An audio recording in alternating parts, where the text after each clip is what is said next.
بسم اللہ الرحمن الرحیم۔ نبی کریم صلی اللہ علیہ وسلم کا ہر عمل جو سنت کے طریق کے مطابق ہو وہ ہماری عبادت ہے۔ تو اس میں فرمایا کہ سو کر اٹھنے کی دعا، نبی کریم صلی اللہ علیہ وسلم نے مختلف مواقع پر جو دعائیں ارشاد فرمائیں، ان دعاؤں کی تھوڑی تشریح آپ حضرات کی خدمت میں پیش کرنا چاہتا ہوں۔ سب سے پہلے وہ دعا جو بیدار ہوتے وقت پڑھنا منقول ہے، اس کی تھوڑی سی تشریح عرض کرتا ہوں۔ نبی کریم صلی اللہ علیہ وسلم جب صبح کے وقت بیدار ہوتے اٹھتے تو یہ کلمات فرماتے: الحمدللہ الذی احیانا بعد ما اماتنا والیہ النشور۔ تمام تعریفیں اللہ تعالیٰ کے لیے ہیں جس نے ہمیں موت کے بعد دوبارہ زندگی عطا فرمائی اور اسی کی طرف زندہ ہو کر جانا ہے۔ اس دعا میں ایک طرف تو اس بات پر شکر ادا ہو رہا ہے کہ موت کے بعد دوبارہ زندگی مل گئی،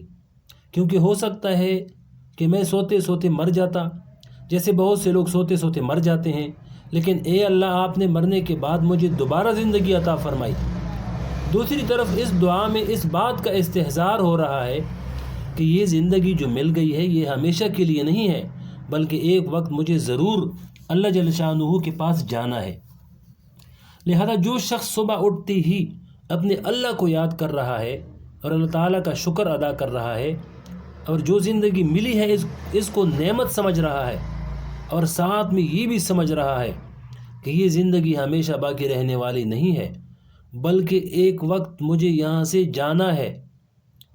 اگر ایک شخص صبح اٹھ کر یہ باتیں سوچے گا تو ایسا شخص اس دن کو اللہ تعالیٰ کی مرضیات میں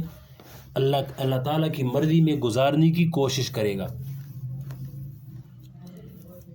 جب ایک شخص نے صبح اٹھتی ہی کوئی کام نہیں کیا، نہ ابھی وضو کیا، نہ کسی سے بات کی، نہ کوئی اور کام کیا،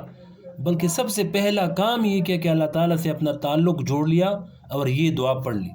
الحمدللہ الذی احیانا بعد ما اماتنا والیہ النشور۔ کیا اللہ جل شانہ ایسے شخص کو نامراد کریں گے؟ کیا اللہ تعالیٰ ایسے شخص کو ناکام کریں گے جو صبح اٹھ کر سب سے پہلے یہ کہتا ہے کہ یا اللہ میں کسی سے تعلق قائم نہیں کرتا بلکہ سب سے پہلے آپ سے تعلق جوڑتا ہوں۔ حدیث شریف میں آتا ہے کہ جب بندہ صبح بیدار ہوتا ہے تو بیدار ہوتی ہی اس کے پاس ایک فرشتہ اور ایک شیطان پہنچ جاتا ہے۔ شیطان یہ چاہتا ہے کہ یہ شخص میرا بن جائے اور صبح سے ہی میں اس کو اپنے قابو میں کر لوں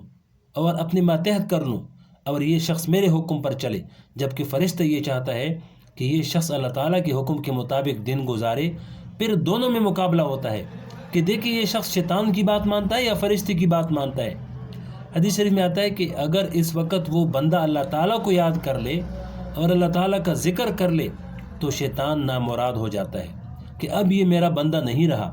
اس نے تو اللہ تعالیٰ سے تعلق قائم کر لیا، لہذا اب میرا اس کے اوپر بس نہیں چلے گا۔ اللہ تعالیٰ اس کو اپنی حفاظت میں لے لیتے ہیں اور شیطان نامراد ہو جاتا ہے۔ اسی طرح رات کو جب بندہ سونے کا ارادہ کرتا ہے اور بستر کی طرف جانے لگتا ہے تو اس وقت بھی ایک فرشتہ اور ایک شیطان اس کے پاس آ جاتے ہیں۔ شیطان یہ چاہتا ہے کہ یہ بندہ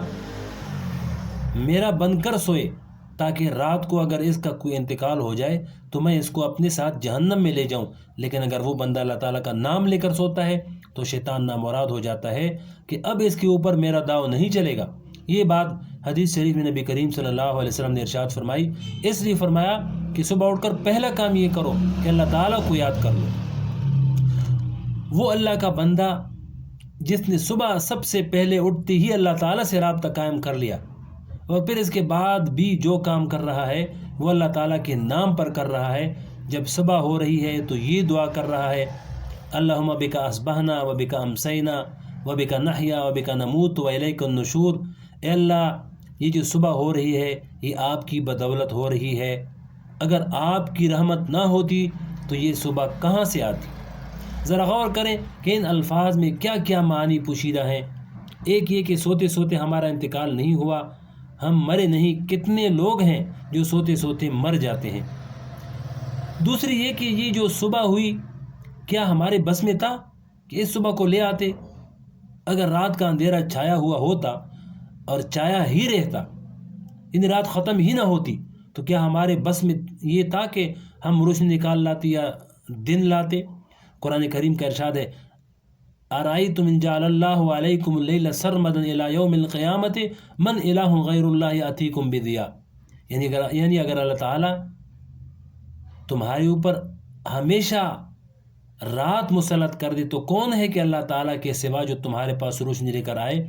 یا اللہ یہ صبح آپ کے تخلیق کردہ نظام کے تحت ہو رہی ہے، آپ نے ایسا نظام مقرر کر دیا ہے کہ جب سورج غروب ہوتا ہے تو ستارے نکل آتے ہیں، پھر جب ستارے غروب ہوتے ہیں تو سورج نکل آتا ہے۔ اس دعا میں اسی طرف اشارہ ہے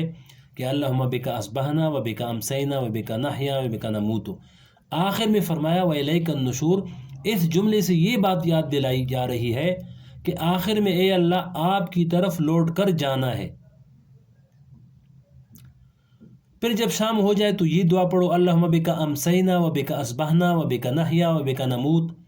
یا اللہ یہ جو شام ہوئی یہ بھی آپ کی بدولت ہوئی، اور جو صبح ہوئی تھی وہ بھی آپ کی بدولت ہوئی تھی، ہم آپ کی بدولت زندہ ہیں اور آپ کی بدولت مرتے ہیں،